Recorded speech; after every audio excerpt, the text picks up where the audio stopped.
Sports Talent Show. My name is Christopher Saunders, and this is another preview for Connecticut high school football. And I have the head coach of GNH, Gilbert, Northwestern, and Housatonic. Scott Salius is with me. Coach, I appreciate you coming on. Ah, pleasure to be here. Thanks for having me, Chris.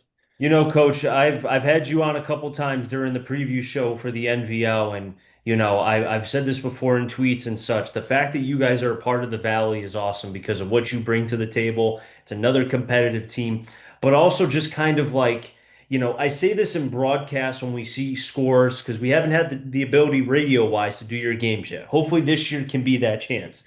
But I've always said, since I've been able to follow you guys more regularly, GNH is Coach Scott as Scott is GNH. Does that make sense? Like you are GNH. I mean, in a way, I appreciate the compliment, but yeah, I mean it is a reflection how the kids play, I think a reflection of the way they've been coached by myself and the staff. Um, you know, we're not the biggest team, we're not the fastest team. As a player, when I played, I was not the biggest, I was not the fastest, but you got to find ways around it, and you got to work hard. And there's different avenues to try to win a game other than just speed and size. Hmm. Sometimes you have to outwork everybody. And when we're on our best, when we're having good seasons, we're able to do that and just really freaking grind it out and basically embrace what we have as a program and embrace what we have as players and do the Hmm. best with what we have.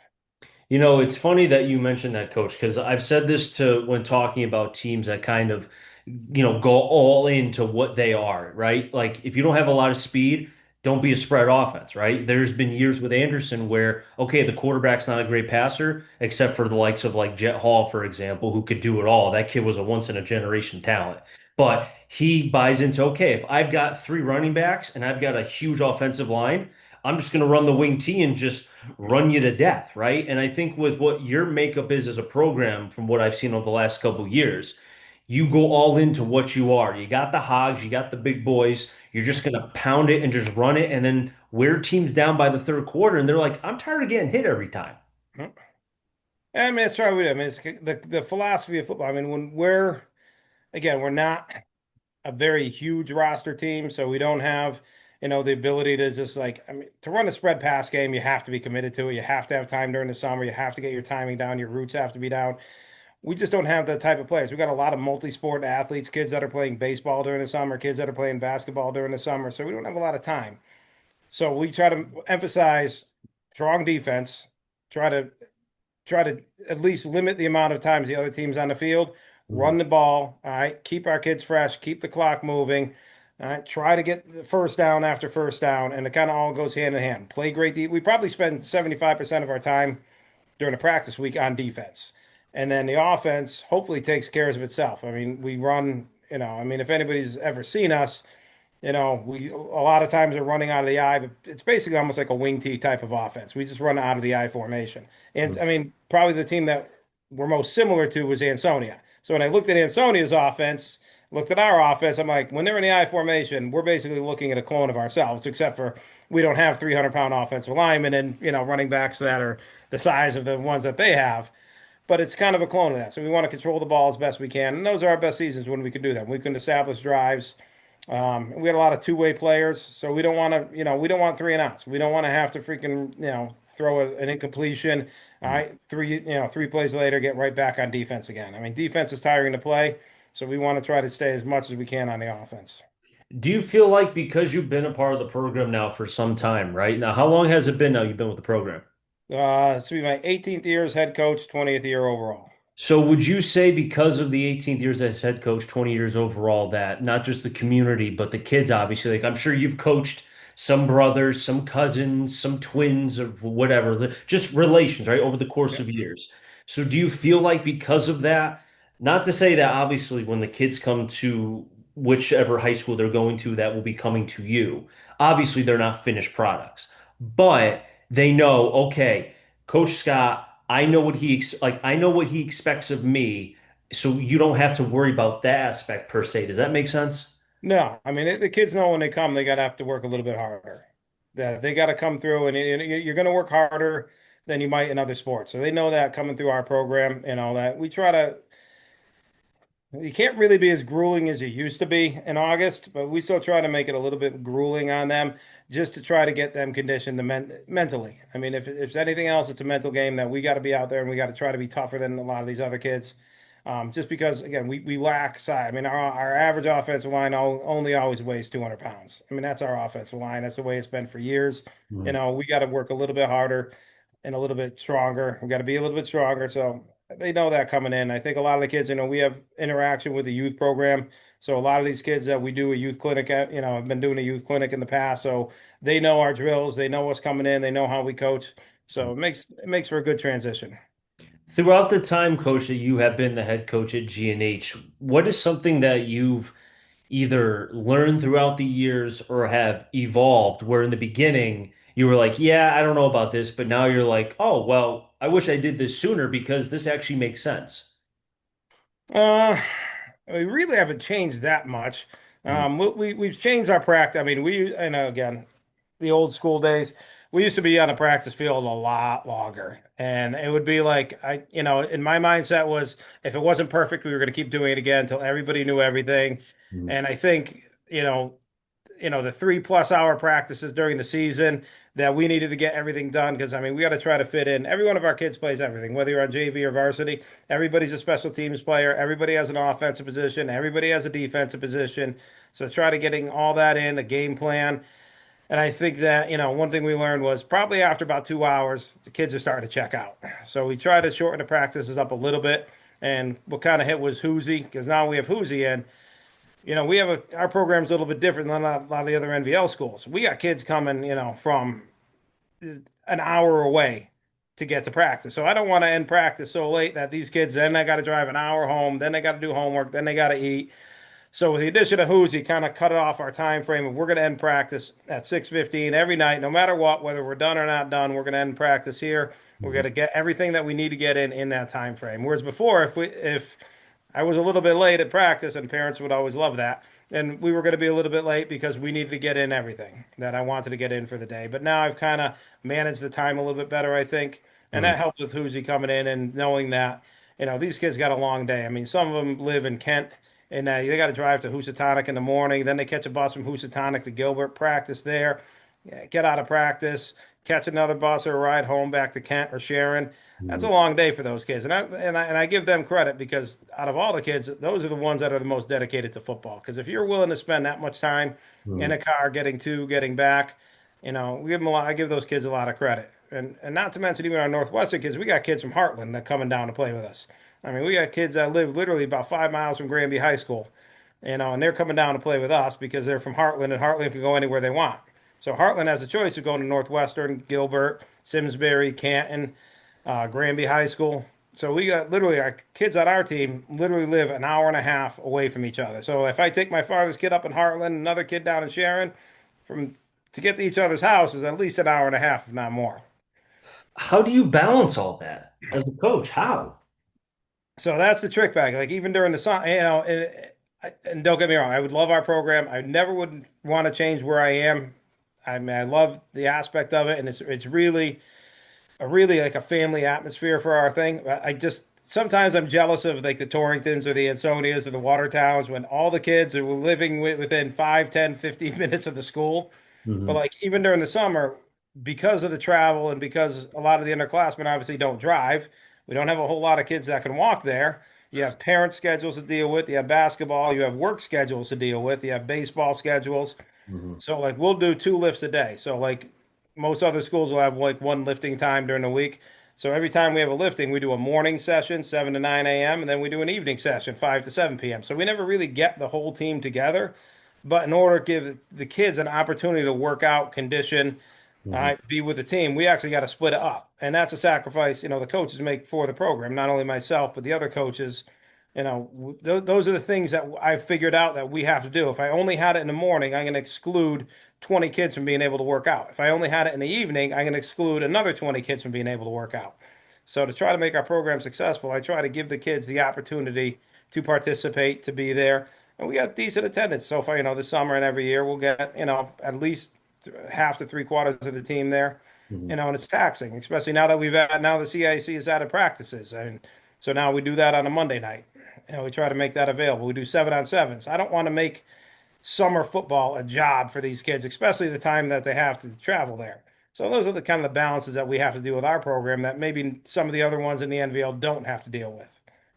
But on the contrary, too, coach, I think to each their own as far as pardon me, as far as being able to figure out ways, you have gone about it not to be like stomping your feet, being like, how am I going to do this?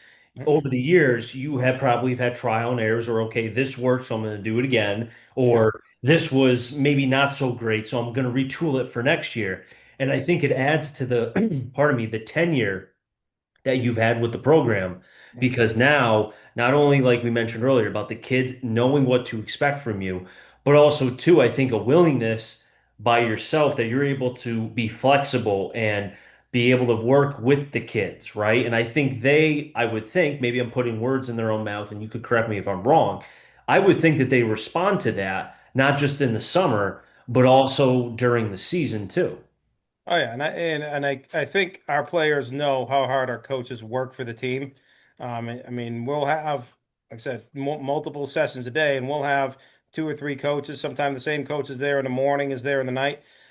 It gives us an opportunity to really interact with the kids as well. And even during the season, I mean, they know we're there. They know how hard the coaching staff works for them.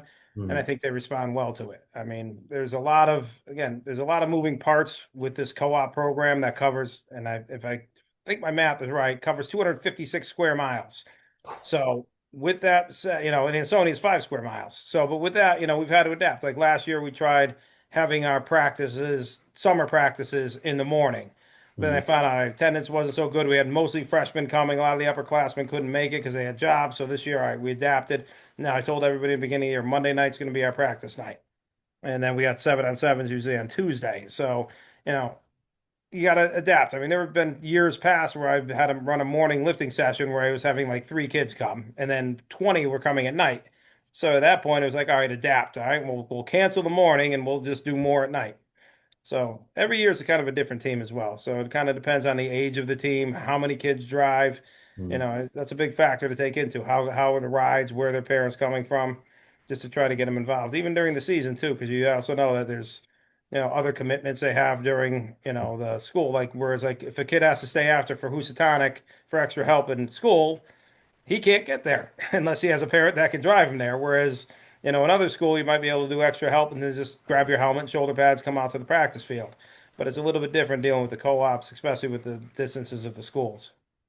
You know, Coach, when I look at the program as a whole, right? I mean, you're not too far removed from a previous playoff appearance where you were in the semifinal, where if you beat Watertown, you're playing Joe Barlow instead of Watertown, and then who knows Yeah. what could happen with that. And you've made the playoffs a number of times, especially with everything that has gone into that. I mean, have you and the staff, or maybe kids who have graduated, come back and kind of just reminisce and be like, Coach, like we appreciate, like we did something that because not every program that is a co-op or is built where maybe it's just one school, but there's not a lot of kids. Now, obviously, Ansonia is an outlier, but there's not a lot of programs that can do that, or even co-ops, like I said. For every GNH and Cromwell Portland, there's some other co-ops in the shoreline and some others that are just still trying to find their way just to be, I don't want to say relevant, but just be competitive. And I'm not trying to be rude, I'm just being No, honest. and that is true, especially if you have some of the co-ops with the tech schools. I know the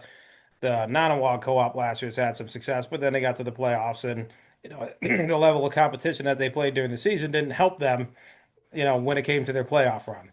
Um, I know a bunch of years ago when that co-op was being formed, Coach Garzone kind of reached out to me and got the feelers. What if we combine with Wolga Tech? And I said, well, I don't want to play in the CTC just because my goal is to make the playoffs every year, and I didn't think the CTC was something that'll help you get to the playoffs. I mean, we had a pretty good run up until last year.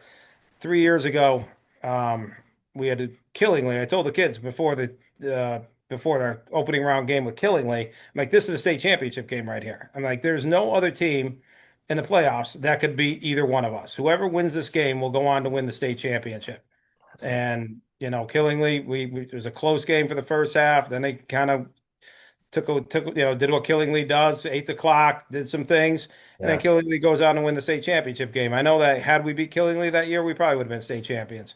Mm, 3 years ago, we're playing the semifinal against Valley Regional. It's tied at halftime. They beat us by one. What would happen if we had won that game down there on a sloppy day? Would we have gone on to win the state championship? So we've been close a couple times, mm, and our players do come back. I mean, just even tonight, we had Aiden Avina, who was an all-state player for us 2 years in a row, graduated a couple of years ago. So he's going to be playing football at the Coast Guard Academy, but he's got to go for his swab summer leaving this weekend. So he wanted to come by and made sure that he hit the weight room, talk to me, talk to the coaches, talk to the players tonight. You know, talk to them a little bit. You remember some of them now will be 2 years removed coming up this season.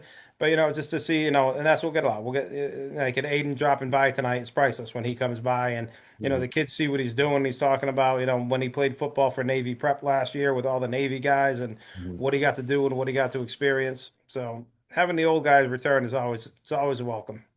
Coach, are you ever able to kind of reflect, and I don't want to say rest on your laurels, but just maybe pat yourself on the back a little bit, you and the staff, for being able to accomplish what you have. I mean, even for the fact of going from the Pequot, which you and I were just talking before about how the Pequot and the NVO are pretty comparable as far as like small schools and kind of having where the top is very good. The bottom is always kind of striving to get better, and then the middle kind of switches, right? It kind of is very flexible. Um, are you ever able to kind of just be like, hey, like what we did in the Pequot, we carried that to the NVL, and we like right off the bat, your first season, you gave us scare into Ansonia, you scared Naugatuck. I know you gave fights with other teams, like right from right from the jump, you came to ball. Yeah, I mean, and that's the same mentality we had in the Pequot. And we've been doing that. Like, if people didn't know about us, I mean, if you ask any of our Pequot opponents, you knew you were going to get a game. Even if we didn't have a great team that year, you knew you were going to get a game. You knew you were going to have to work to beat us. And if you didn't bring your A game, you were probably going to get beat. We were known for as a hitting team. I mean, we like to hit. I mean, that's kind of our philosophy is we run the ball a lot. We blitz linebackers a lot. We want to be an aggressive team. So you knew you were going to get a game. So, and we're not, you know, most of our kids growing up, don't really know the aura of Ansonia or the aura of Naugatuck. So for them, it was like another team that we're playing, and we wanted to prove ourselves coming into the league. So in what we did do in the Pequot can translate right over to the NVL as well. I mean, it's still, it's 53 yards by 120 yards. And I don't care who you put on the other side of us. We're going to go out every week and try to win a football game. You know, We have that philosophy. If we want to be competitive, we want to win the game. Everything that we every that Sunday or Monday when we first meet with the team for our new opponent, it's how are we going to win? This is what we need to do to win, and this is what you're going to buy into to try to win the game. I mean, the kids usually get an extensive game plan on that Monday and the walkthrough of it, and then all the way through that Friday, everything is focused on winning the game, what we need to do right to win the game.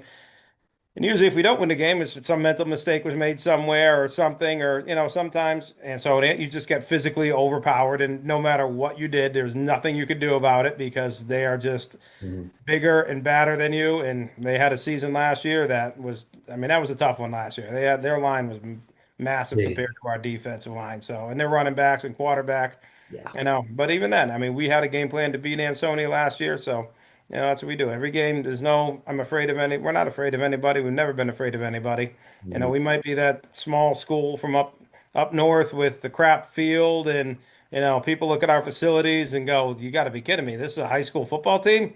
We've had that comment a couple times when some of these teams that have never been up there come up there, and I think one compared it to a bad youth football stadium last year. So. I don't know. From the video I saw, that field looks nice. It looked green as can be. It looked like you could have mowed it and it still would have looked pretty. It Ah, looked good. yes. So the grass, the last holdouts for grass. So, there's something to be said about playing on grass. So I It's still like and it. there's not many fields like that left because now that Ansonia is turf, I So think in, and in the Woodland, NVL, yeah, it's just us and St. Paul now. yeah, exactly. And it's funny because like the other teams like Woodland and Ansonia were in the Valley for a long time. St. Paul joined, I think 2019. I have to go back and look, but they haven't been there that long. You guys just joined in 2022. So that like you said, you're the only teams left that have grass. Everyone else has turf. Yeah. So, and that's one of the things that, we hold on to. Like, all right, we're going to play our home games on grass this year. Kids, I want you to go out and buy studded cleats because we're going to play at least 6 games on grass. No molded cleats if you can. The studded cleats are hard to find these days, but, back when everybody played on grass, you couldn't, a pair of studded cleats was, easily gotten. Now it's like a trick to try to find a pair of studded cleats for the kids. I know, because like we said, everything is turf. Everybody's got turf. Coach, Yep. before I let you go really quick, I just wanted to hit on because I know you and I talked when this happened tragically. I think it was like a month ago, 2 months ago, Yep. when a young young man. I know he was a little bit older, but still, in terms of his energy, what he brought to Winstead and just the community and to GNH and such. Are you going to be doing anything? And you could fill me in on the name again. I do apologize. Is there anything going to be done for him going We into are the season? we are definitely going to do something for Bill Richmond. So Bill Richmond was not only our PA announcer for Gilbert for GNH football and GN football, um, he had been doing we always broadcast our games on local cable, and then it went to Just Sports, his YouTube channel, and live streaming all the games. I mean, he was a true, just not, he did games. I mean, Bill did games. He did all of our games, home games, road games, no matter what, scrimmages. He was there broadcasting it, live streaming it. He actually had his own huddle account so he could look at the upcoming opponents. So like the traditions that I'm gonna miss terribly are before the game, he'd come down to the field and he would tell me what he saw in the film and then see if I thought the same thing. So he would like look at it and go, this player is good, this player is good, they do this well, they don't. So he had everything down. I mean, he studied the other team that we were playing no matter what every year. And again, he was the voice of our home games. He did so much for the local sports. So Bill grew up down by the shore in Fairfield County, but ended up moving to New Hartford. So, but he also did every Gilbert Northwestern basketball game. He would do hockey games. He would do a Housatonic hockey game. He would do wrestling matches. He would do softball games every year. The last game that he did was one of my daughter's softball games that he live streamed. So, that he would do baseball games and he would, obviously there's a focus on Gilbert, Northwestern. But he ended up doing like the Berkshire League finals. They would go down, him and his partner, Mike Kurtz, would go down and they would do the Berkshire League semifinals and finals, no matter who was in it. So they would live stream and broadcast it. So, yeah, I mean, he was a great, supporter of Gilbert and Northwestern, especially GNH football where he got to start. But he just loved sports and youth sports in general, high school sports. I mean, he would literally broadcast games that he had no real connection to and just go down and do them. So, I mean, he's going to be greatly missed. And obviously, he's been a big part of our program ever since I've been there. So we're going to probably do a dedication of the broadcast booth for him. I know we'll probably put some helmet stickers on in his remembrance. We're going to do some other things too. I know the coaches will probably get a special shirt, and we'll spell some shirts on that opening game in his memory. I mean, you can't fill his shoes in a lot of ways. So, and he's going to be sorely missed. And I'm sure obviously there'll be remembrance, like you just mentioned, things for people to remember him. And even though he is gone, his name and such, and as long as people keep talking and about the stories and what you just said, he will never be forgotten. You know what I mean? Absolutely. No, he'll never be forgotten. But coach, I really appreciate you coming on. Best of luck as far as this season that we have, and it's going to be here before you know it, right? September first games and such. Hopefully, ATR will be able to broadcast a GNH game because I've been dying to want to see you guys play in person. I hope so. I'll be looking forward to that. But hey, good luck, coach. All right. Thank you. Always. I'll wrap things up here in the CT Sports Talent Show. Next time, stay safe. Remember, CT stands for Connecticut Talent. Enjoy, find them all. Enjoy this day, everybody, and be well.